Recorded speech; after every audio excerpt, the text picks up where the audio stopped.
जय श्री राम दोस्तों। आपने किसी न किसी को यह तो कहते हुए सुना ही होगा कि सारे तीर्थ बार बार और गंगा सागर एक बार। गंगा सागर हिंदुओं का एक पवित्र तीर्थ स्थल है। यह पश्चिम बंगाल में सागर द्वीप पर स्थित है। बंगाल की खाड़ी जहां हिंदुओं की पवित्र नदी गंगा समुद्र में मिलती है, गंगा और सागर के संगम स्थल को ही गंगा सागर के नाम से जाना जाता है। तो आइए जानते हैं कि ऐसा क्यों कहा जाता है कि सारे तीर्थ बार बार और गंगा सागर एक बार। इसके दो कारण हैं। आइए इन कारणों को विस्तार से जानते हैं।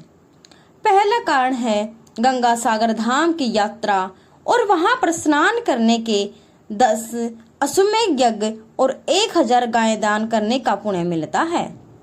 मतलब आप एक बार में ही इतना पुण्य कमा सकते हैं जितना बाकी तीर्थ बार बार करने पर भी नहीं मिलता।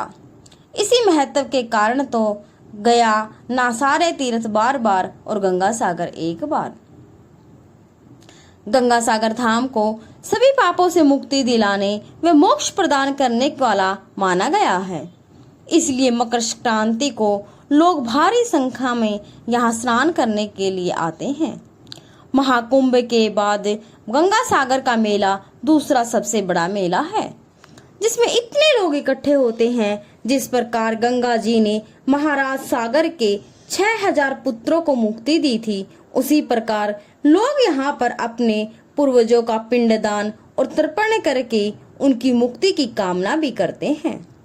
सारे तीर्थ बार बार और गंगा सागर एक बार कहने का दूसरा कारण यह है कि पहले गंगा सागर धाम की यात्रा बहुत ही कठिन और दुर्लभ थी। इस द्वीप के एक तरफ सुंदर वन का जंगल है, जहां अनेक प्रकार के नरभक्षी जानवर रहते हैं। यह रॉयल बंगाल टाइगर का आवासीय स्थान है। साथ ही साथ यहाँ मैंग्रोव की दलदल भी है। पहले गंगा सागर के धार्मिक स्थान तक पहुँचने का एकमात्र साधन फेरी वाले थे, जो अपनी नाव से लोगों को समुद्र में सागर द्वीप तक ले जाते थे। पहले श्री गंगा सागर धाम की यात्रा करना इतना कठिन थी कि फेरे वाले भी मना कर देते थे। यहाँ जाने के लिए कोई भी नहीं मानता था। लेकिन आज के समय में ऐसा नहीं है। अब सरकारी जलयान के द्वारा यहाँ आसानी से पहुंचा जा सकता है। एक जलयान में 1500 यात्री तक बैठ सकते हैं। बस इन्हीं कारणों से गंगा सागर धाम की यात्रा के लिए यह कहावत प्रचलित है कि सारे तीर्थ बार बार और गंगा सागर एक बार। गंगा सागर की कहानी आइए सुनते हैं। महाराज सागर की 2 रानियां थी। एक रानी से एक पुत्र हुआ था और दूसरी रानी से 6000 पुत्र हुए थे। एक बार महाराज सागर ने अश्वमेध यज्ञ शुरू किया। यज्ञ के घोड़ों को छोड़ दिया गया। महाराज सागर के पुत्र घोड़ों के पीछे चलने लगे, लेकिन जैसा कि हर बार होता है, देवलोक के राजा इंद्र को अपना इंद्रलोक का सिंहासन जाने का डर सताने लगा, क्योंकि इंद्र या तो देवलोक का राजा उसे ही बनाया जाता है जो ज्यादा पुण्य कर्म करता है। देवराज इंद्र ने एक चाल चली। महाराज सागर के अश्वमेध यज्ञ के घोड़ों को चुराकर पाताल लोक में ले गए। वहां पर कपिल मुनि ध्यान अवस्था में थे। वहीं पर ले जाकर घोड़ों को बांध दिया। जब सागर के पुत्र घोड़ों को ढूंढते ढूंढते पाताल लोक में पहुंचे, तो वहां पर घोड़ों को बंधा हुआ देखकर उनको लगा कि यह तपस्या में बैठा हुआ मुनि ही घोड़ों को यहाँ पर लाया है। वो उस मुनि को ध्यान से उठाने का प्रयास करने लगे और अपशब्द कहने लगे। ध्यान में बैठे हुए कपिल मुनि को सागर पुत्रों की बातों से क्रोध आ गया और उन्होंने अपनी क्रोध अग्नि से पूरे 6000 सागर के पुत्रों को जलाकर राख कर दिया।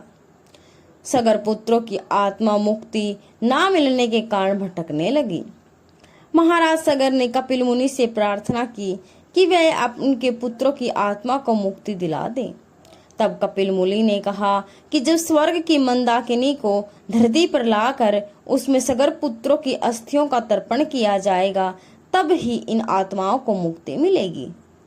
इसके बाद महाराज सागर के पोते अंशुमान ने मंदाकिनी यानी गंगा को धरती पर लाने की कोशिश की। उसके बाद अंशुमान के पुत्र दिलीप ने भी कोशिश की, लेकिन वे लोग सफल नहीं हो पाए। फिर महाराज दिलीप के पुत्र हुए भागीरथ। महाराज भागीरथ ने ब्रह्मा जी की बहुत कठोर तपस्या करके गंगा जी को पृथ्वी पर लाने की प्रार्थना की। स्वर्ग से पृथ्वी पर आने पर गंगा के प्रभाव से धरती के टूटने या कटने का डर था, अतः उसके वेग को रोकने के लिए भागीरथ ने फिर भगवान शिव की तपस्या की और उन्हें प्रसन्न किया। भगवान विष्णु के चरणों से निकली मां गंगा भगवान शिव की जटाओं में प्रवाहित होने लगी।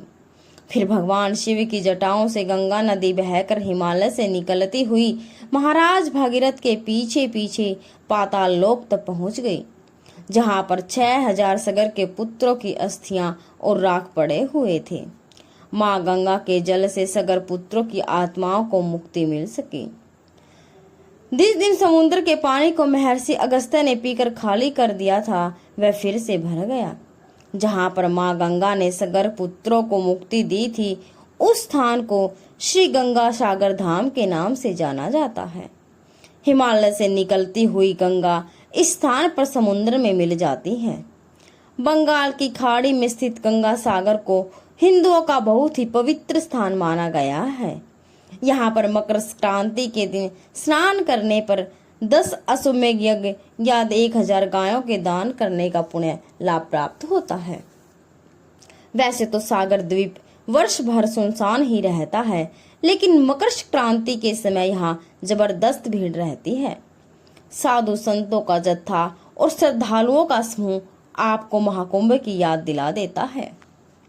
बोलो गंगा मैया की जय। तो दोस्तों, आपको यह कहानी कैसी लगी कमेंट बॉक्स में जरूर लगाएं, और अगर आप इस चैनल पर नए हैं तो चैनल को सब्सक्राइब और